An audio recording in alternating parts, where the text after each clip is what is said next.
sermon in that series.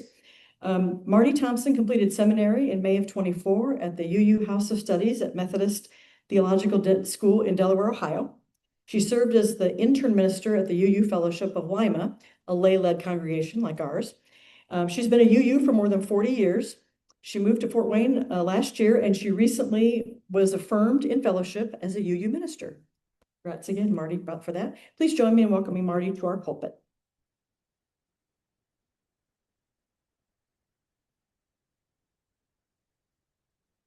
Put that here, careful that cord there.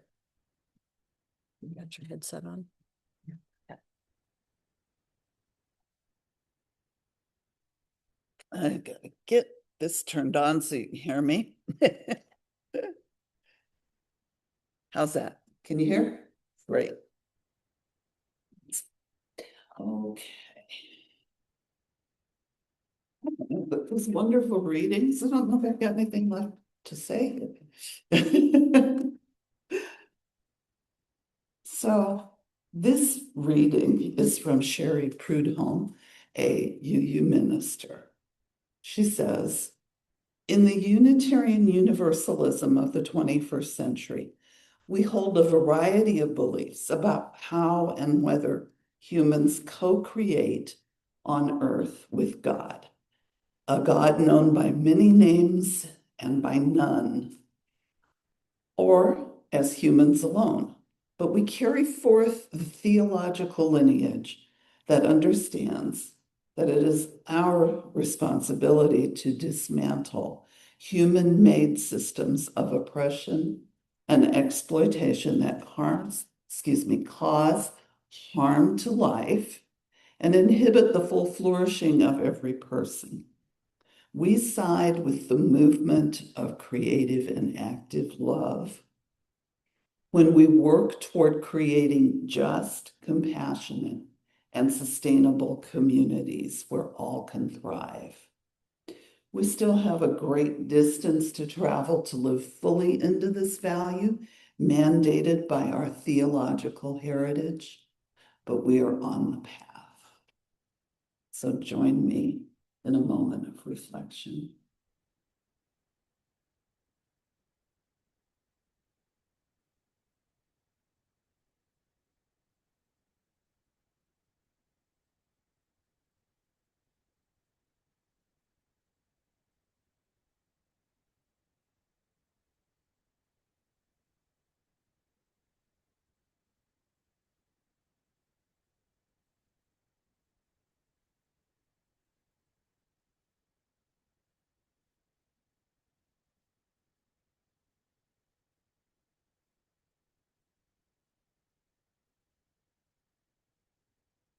Good morning.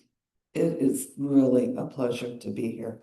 I'm always just so impressed by the services you put together, your readings, the work that you do in the community.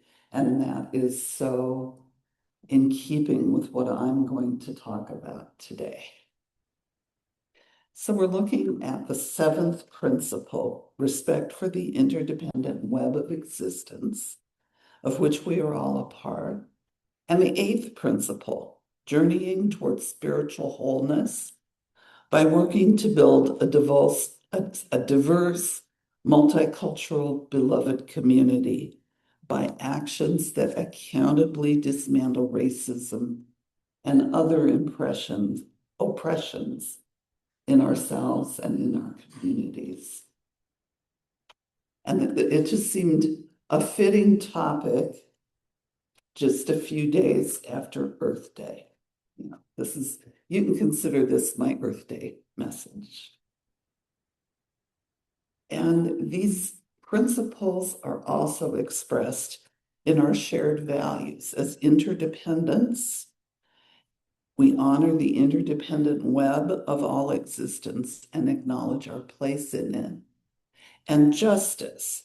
We work to be diverse, multicultural, beloved communities where all can feel welcome and all can thrive. Taking these two principles, honoring the interdependent web of existence and working to dismantle racism and other forms of oppression, we are called to work toward environmental justice.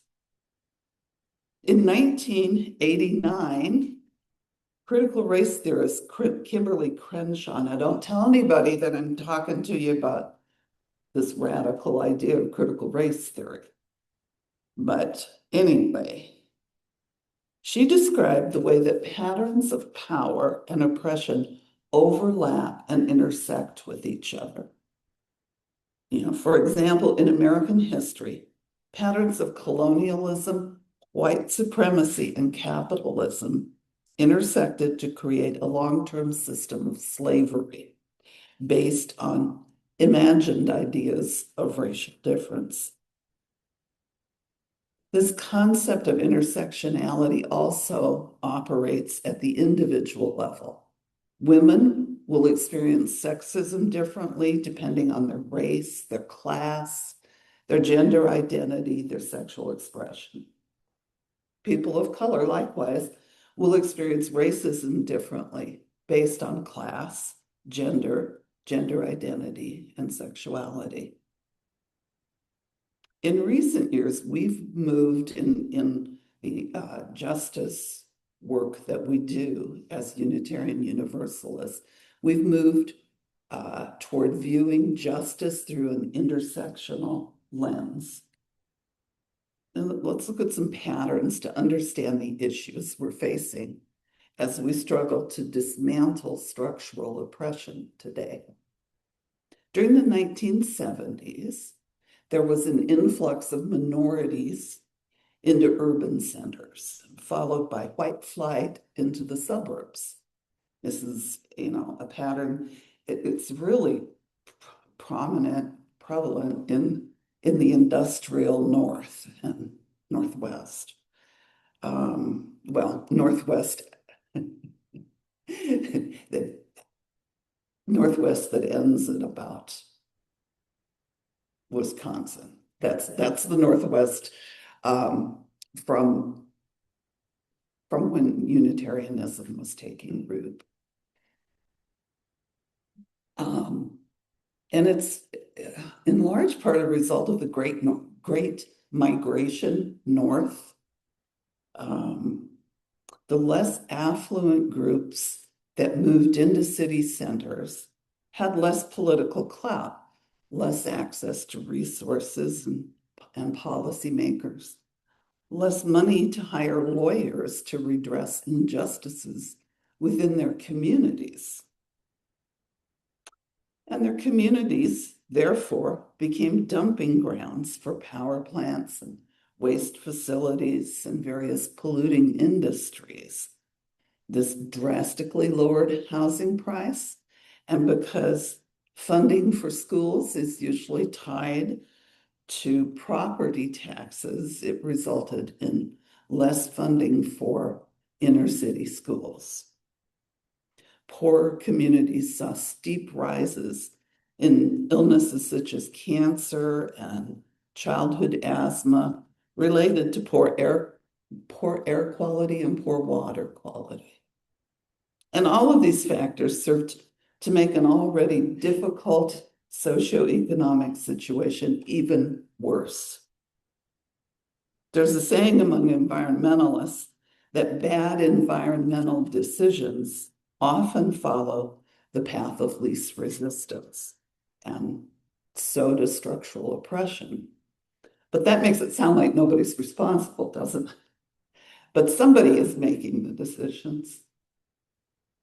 Someone is making those decisions, and as a society, we've generally turned a blind eye to these oppressive cycles of poverty. Our environment isn't just trees, water, and air. It's also our streets, people, patterns of oppression, and our differing experiences of those patterns of oppression based on our social location. Patterns of power run through our environment just as surely as do rivers, roads, and bridges.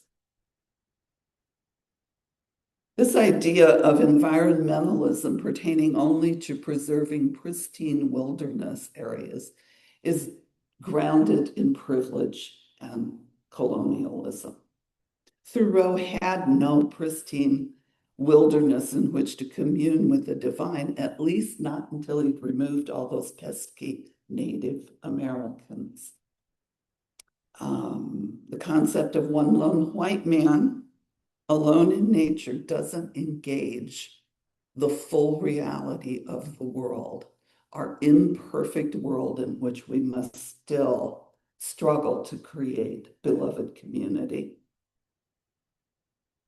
Intersectionality brings us into contact with nature as experienced by the marginalized and the oppressed.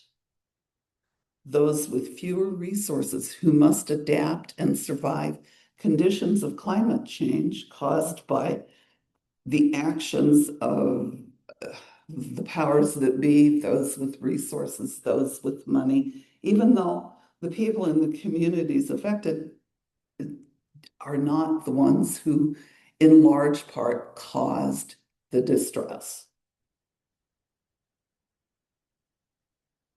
Theologically, our deep love of the earth and of all living things calls us into right relationship with each other and with the environment.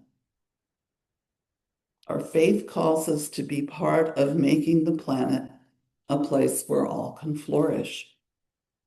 We're embedded in complex webs of relationship with all other beings and with the planet. Science is an important theological resource for UUs, even though I don't think we think of it that way, but it is a theological resource. The interconnectedness of all existence is a common theological commitment within our congregations. And we've widened our moral circle of concern to include the entire web of existence. We've come to perceive this marvelous universe as sacred, as the ground of our being. And, you mentioned I attended a Methodist seminary, and there are a lot of voices that are emerging that are carrying this message of a divine universe, of the interconnection of God as a force in the universe. Some see it as a God who intentionally works with us to create the world, and some see it simply as a force without agency or will. It is this emerging view of the sacredness of all that calls us to dismantle existing systems of oppression that prevent all people from fully flourishing. This is the work of creating beloved community, and this is what we are about as Unitarian Universalists. May it be so. Amen. Blessed be.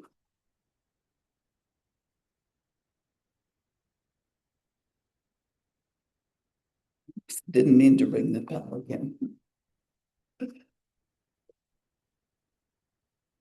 All right. Sorry.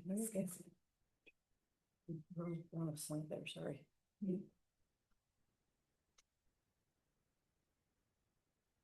I always appreciate the historical perspective because I don't know, assuming many of us in this room are feeling so much chaos from this week, from last night. I mean, my God.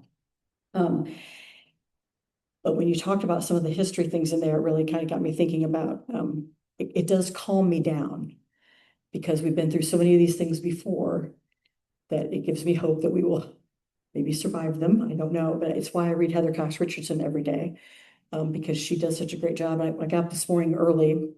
I'd gone to bed pretty late. She'd already had a message that was, she wrote overnight, which was not short, but also gave me some hope.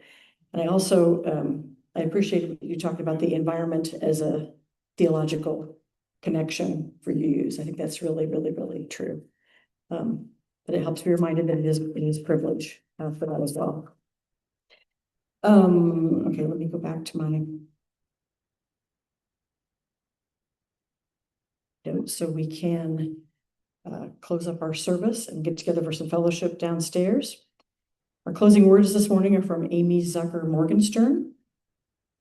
As we leave this hallowed place, may our feet remember its feel, so that wherever we walk, we know ourselves to be on hallowed ground.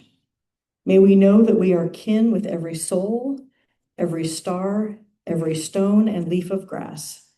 And may our words be gentle and our touch be kind. Blessed be.